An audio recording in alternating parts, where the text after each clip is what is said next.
It's Wednesday the 13th, I'm FX Blue and this is CurrencyTransfer.com's market update. So the headlines today are that wage data is overshadowed by Brexit in the UK, the risk appetite improves after the Singapore summit, and the euro waits for the ECB meeting.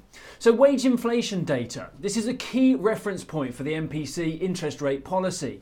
Data was released yesterday and as a part of the employment report, which showed wage inflation data in May fell back to 2.5%. This was down from 2.7% in April, but sterling barely moved on the day. Similarly, today we saw inflation data that was forecast at 2.5% come in at 2.4% on a year-on-year reading, and again, once more, largely overlooked by the market. So Brexit remains the single main driver for sterling.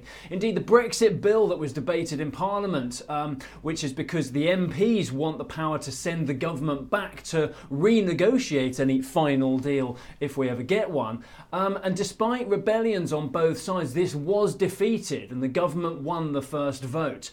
Sterling across the board is very quiet at the moment, waiting for the next key move in Brexit, no doubt. Wading through all the backslapping rhetoric that followed the Singapore summit or the Singapore circus, depending on your politics, it's hard to see any real benefit for Trump from the event other than the ego play of, I did that.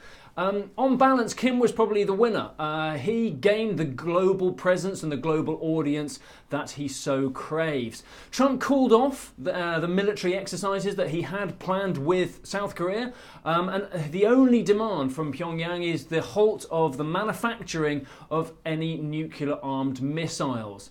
So on balance, everyone stuck to script and it was largely successful. The dollar index rose as the risk appetite improved on the outcome and touched 93.90. The FOMC conclude their two-day policy meeting today and the market is still expecting a quarter-point rate hike there, but the outlook for the rest of the year, that's the most important point and the main focus of the market interest.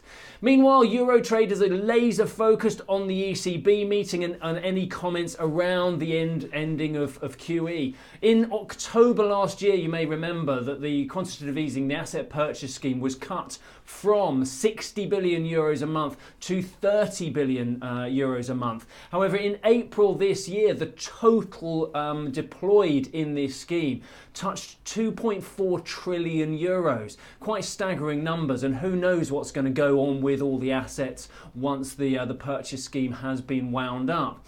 Dollar gains couldn't really move the euro dollar out of the narrow trading range as much of the market is very quiet and focused ahead of the meeting. Euro dollar closed yesterday at 117.45. We'll keep you posted with anything of interest on the day. Any questions, pop them in the comments below.